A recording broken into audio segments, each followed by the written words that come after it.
नशा हो तो क्या खौफ मरने का आदम कि हम कब्र में भी गए पीते पीते। पंकज उधास जी ये गज़ल गा चुके हैं बहुत पहले, लेकिन आज आप लोगों ने इस गज़ल को चरितार्थ कर दिया, बिल्कुल दिखा दिया इस गज़ल को। वाह रे मेरे शराबी भाइयों, एक बार अपने लिए ताली बजा लीजिए। क्या हिम्मत है आप लोगों में, वाह। हम लोग तो आज तक झूठे ही समझते रहे कि हिम्मत तो दिखा रहे हैं हमारे कोरोना वॉरियर्स, हमारे सुरक्षाकर्मी, हमारे डॉक्टर्स, हमारे फ़ौजी जो बॉर्डर सिक्योरिटी फोर्स खड़े रहते हैं जवान, उनमें हिम्मत होती है अपनी जान को दांव पे लगाने की। आपने सबको फेल कर दिया। क्या गजब की हिम्मत है आपकी। और वो बेचारे तो अपनी जान को दांव पे लगाते हैं लेकिन अपने परिवार को सुरक्षित देखना चाहते हैं।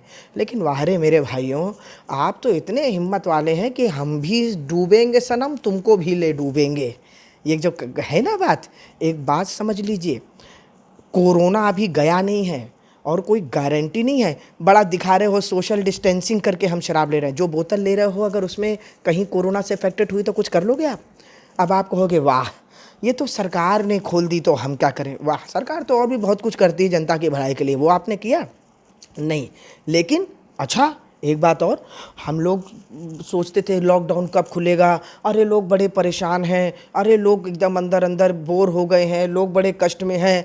इस तरफ तो किसी का ध्यान ही नहीं गया कि आपसे ज़्यादा कष्ट में और कौन होगा इस कोरोना में। जो त्याग आपने किया इस 1 महीने, उसके लिए तो प्रणाम है आपको। हम लोग तो आपके इस त्याग को देख ही नहीं पाए। आज देखा उस छटपटाहट को, 4-4 किलोमीटर की लाइन लगाई आप लोगों ने जैसे समाचार पे देखा। अब क्या करोगे? अब वो पियोगे? विचार किया कभी कि घर वाले कितना परेशान पहले से ही आपके लिए थे, अब इस कोरोना में बोतल बाहर से लेकर के आओगे, वो बेचारे अपनी जान से ज़्यादा आपकी जान की चिंता कर रहे होंगे और आपको ना आपकी जान की चिंता ना उनकी जान की चिंता। एक बार परिवार के बारे में सोचा, बेचारे अरे भाई, कोरोना तो चला जाएगा लेकिन कोरोना से बड़ी बीमारी जो आप ये अपने साथ लेके घूम रहे हैं, कभी इस पर विचार किया आप लोगों ने? दोस्तों, बहुत बड़े बड़े ट्वीट किए होंगे आप में से कई लोगों ने फेसबुक पर, तबलीगी जमात और दूसरे वाले भाई और ऐसा उन्होंने ऐसा किया। आप कम हैं जो ये सारा संकट लेने के लिए आप लाइन लगा के बाहर जा कर के ये सब चीज़ें कर रहे हैं। एक काम करना दोस्तों, भागवत में एक कथा आती है, पढ़ लेना। भगवान श्री कृष्ण ने जब लीला विराम करने की सोची ना, तो अपने परिवार को प्रभास क्षेत्र ले गए और वहाँ जाकर सबने मैयरक नामक मदिरा पी और मदिरा पीकर एक दूसरे से ही परिवार को मार काट के ख़त्म कर दिया। सूक्ष्म में बता रहा हूँ, वही आप करोगे। पी के आओगे और खुद भी अपने जान को संकट में डालोगे और अपने परिवार वालों को भी संकट में डालोगे। तो इससे अच्छा ये करो ना कि वो जो जब पियो ना तो उसी चुल्लू भर शराब में डूब करके मर जाना। बुरा मत मानो मेरी बात का, मैं सत्य कह रहा हूँ।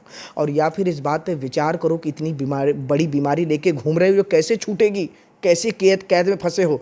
ऐसी ऐसी संस्थाएं हैं, एक को तो मैं खुद गया हूँ, अल्कोहलिक एनोनिमस में मैंने जाकर के देखा, जहाँ पर कि लोगों से छुड़वाई जाती है। मुझे वहाँ पे गेस्ट बुलाया गया था। उनको संपर्क करो, नेट पर देखो और इस बीमारी से छूटो मेरे भाइयों। वरना एक शायर ने कहा है कि 100 बार तेरा दामन हाथों में मेरे आया, जब आँख खुली देखा तो अपना ही गिरेबान था।